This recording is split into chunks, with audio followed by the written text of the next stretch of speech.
Hey folks, John Nord. I'm doing a new spur making series, and I've changed a few things in the way I do things. Not much, most of it's still the same, but I thought I'd update. I don't know if it's going to be a 2-part, maybe a 4-part, but stay tuned and we'll see how this goes. Thanks. Okay, I don't know if you can see this real well, but this is what the spur is going to look like. This is going to be a lady spur and with a 3/4 band. I've designed the band here and the shanks here and the rowels here. So what I'll do is transfer this to a 22 gauge brass since I don't have a pattern for this particular spur, and I'll cut me out some patterns to build everything with. Okay, you see I've got the band pattern cut out. I've got my little 1/16 inch holes here to put my center punches where I want holes. This band's 8 inches long, 3/4 wide. And here's the shank pattern I'm using. I already have a rail pattern for this particular spur, so I didn't cut it out. Okay, I'm going to go over some things that you're going to need to build a pair of spurs. Now, I order this steel here from Online Metals, and it's 5/8.625 wide, and this is A1008 steel, and it's about 14 gauge in thickness. And I cut my swingers pieces out of this. It's already pre-sheared, and all I have to do is chop the lengths I need and bend them. The other thing you're going to need is some 3/16 cold rolled rod. I just get this at my local Tractor Supply in 36 inch lengths. This will make your spur hangers.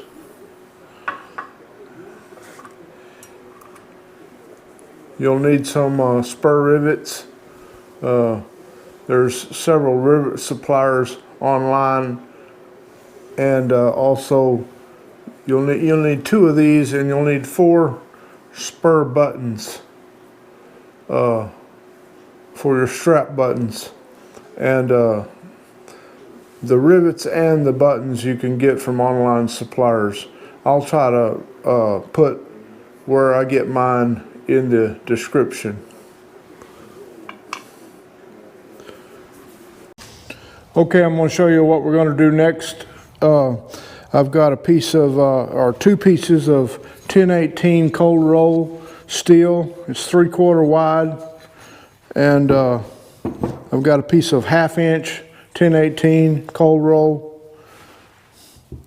and then my rowels, I've already cut them out. They're 1/8 inch cold roll. Anyway, what I'm going to do is I've already marked on here. I coated them with blue dicam.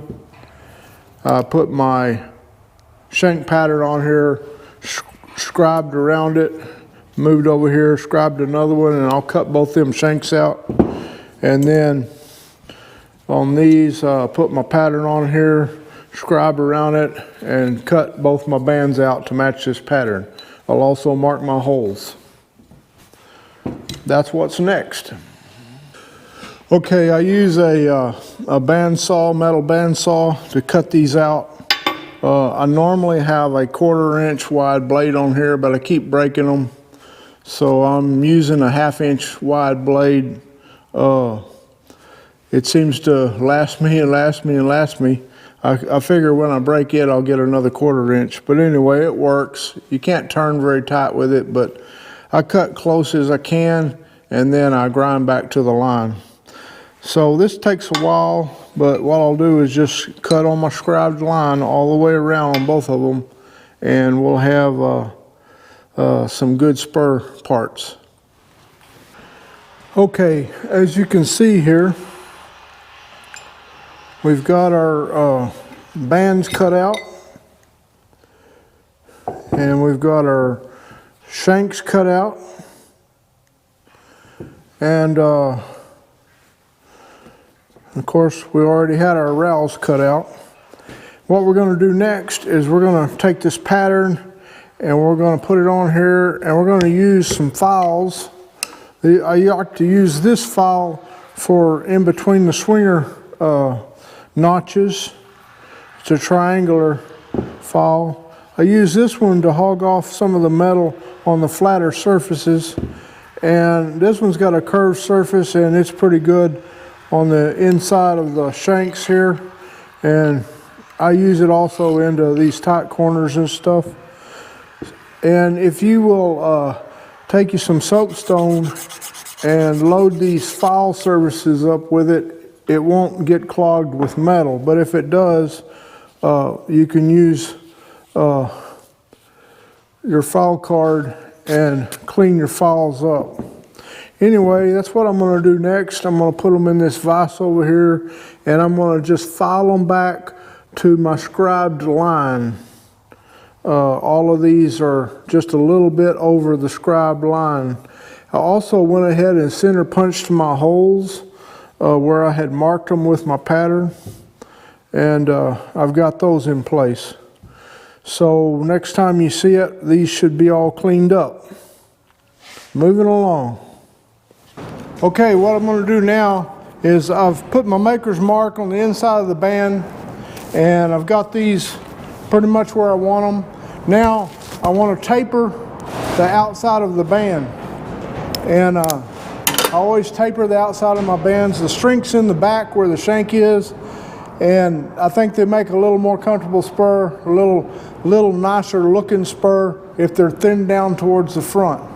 So what I do is put me some marks on here, a ½ inch on each side of the center mark, and I've got 1/8 inch up here at the end marked. And I've got a 12-inch bench sander that I use, and I've got a piece of angle iron right here, and I've got this angle iron. What I did is I took a piece of 1/8 inch metal and put right here on the end where my spur is going to come to, and I clamped that down there, and I used my spur band right here on this end to show the thickness, that because I want it full thickness back here. I want it 1/8 inch up here. And what I do is I clamp this with some vice grips, and I start feeding it to where I'm going in like this, and I gradually feed it until it gets up to that mark. Along the way, I cool it off with a pan of water, and I try not to get the band too hot. Anyway, it takes a little while to do it. You want to make sure you only taper the outside of the band. And I've got this set where I want it, and I'm going to show you how I taper this.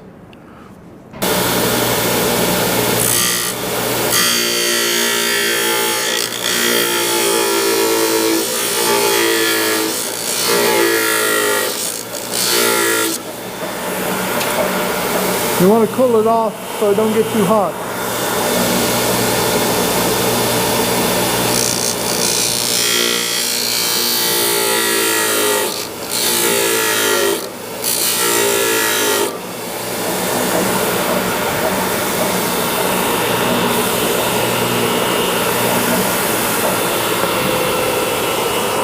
Okay, you can see how it's starting to taper down, and try to keep this grind line straight across. That means you're feeding it straight. And when that grind line gets up here to this mark, you've got it tapered where you want it. And this down here should be, I've got a mark right there that's 1/8 of an inch, and this down here should be on that. And you want to do this end, and the other 2 ends on the other band. And then you're done with that part of it. Okay, I've got our bands tapered. I was showing you there on the video a few frames earlier about how I taper them. And you can see here I got about a ½ inch thickness between the 2 bands, and then a lot thinner on the ends. I told you that I taper the ends to 1/8 inch. I got to back that up just a little. I leave them a little thicker than 1/8 inch because I like to sand my bands and polish them and all that, and that starts taking some meat off of them. But when I get through with them, they're usually about 1/8 of an inch on the end and 1/4 inch at the back. Anyway, we got them tapered. I don't know if you can see that in there, but it's more prominent when you look at both of them put together. And then I went ahead and I drilled all my 1/16 holes to 3/16. And you can see here I drilled through all these 1/16 holes. And then on the back side of the inside of the band, I counter sunk them with a little bit larger bit. And this is so I can brad my hanger rods in, and I can also brad my shank on. If you've watched my videos on spur building, you know I always brad my shanks on and I weld my shanks on. It just is easier for me to get everything set up that way. And also this hole helps my benders stay centered when I'm bending them. I also went out, I re-drilled the rowels to 3/16, and like I say, I drilled the shanks to 3/16. So everything's drilled, everything's tapered. By the way, I do taper the shanks also, but I usually do that after I get them welded on the spurs, and I just hold them and I do it on the sander, and I taper them down some. I leave them thick up here where they meet the band, and then I start bringing them down out here. But I don't bring them down a whole lot because I want a lot of meat left on each side of that rowel. But I do try to take some of it off because it makes the spur look a lot less blocky.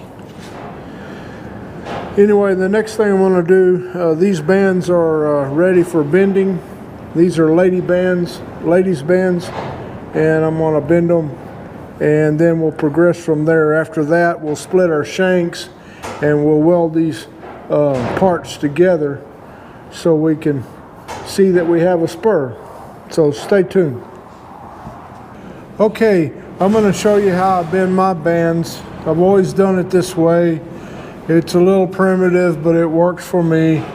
I have a die here that's for a lady's spur of the size that I need, and I have a male die that without the shim in there, it's for a man's spur. But I put this shim in there to take up some of the room, so the lady's spur will come out and be the proper size. This is a cold bend. There's no heat involved, so when I take it out of the fixture, it does spring back, and so that's when I have to put it, do some more stuff with heat to get it back, get that spring out of it.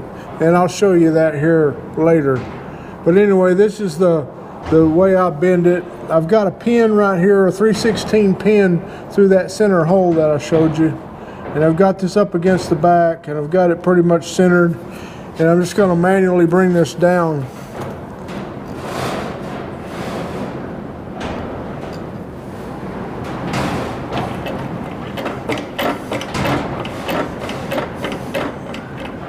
This is a hand hydraulic press, 20 ton, and it's always worked pretty good.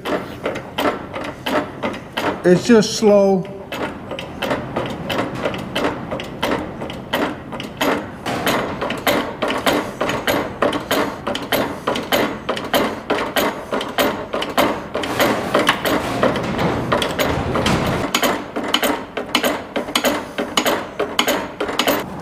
Okay, you can see I got it pressed all the way down.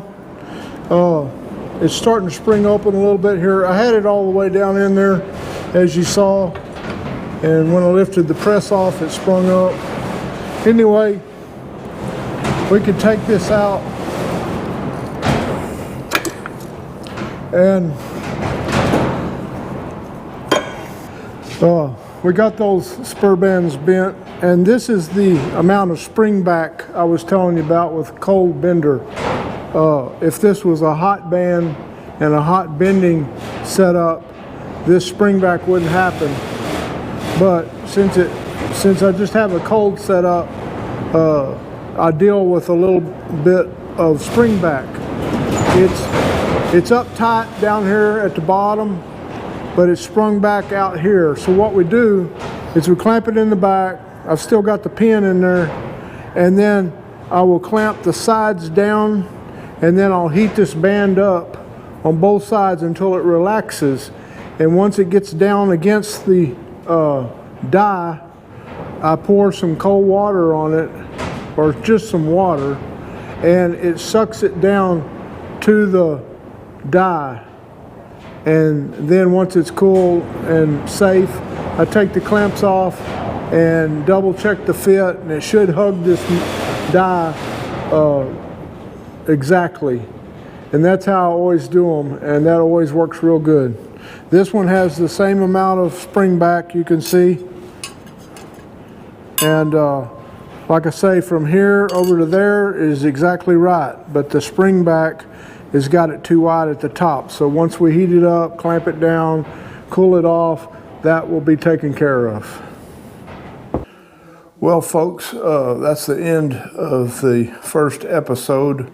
The video is getting a little long, so I'm going to carry on to a second episode as soon as I get it filmed, and we'll show those spur bands bent in good shape. We're going to do the splitting of the shanks, welding the spurs together, and some other stuff from there. So please like and subscribe to my channel. I'd really appreciate it. And look forward to the next episode on this latest spur making video with John Nord. Thanks.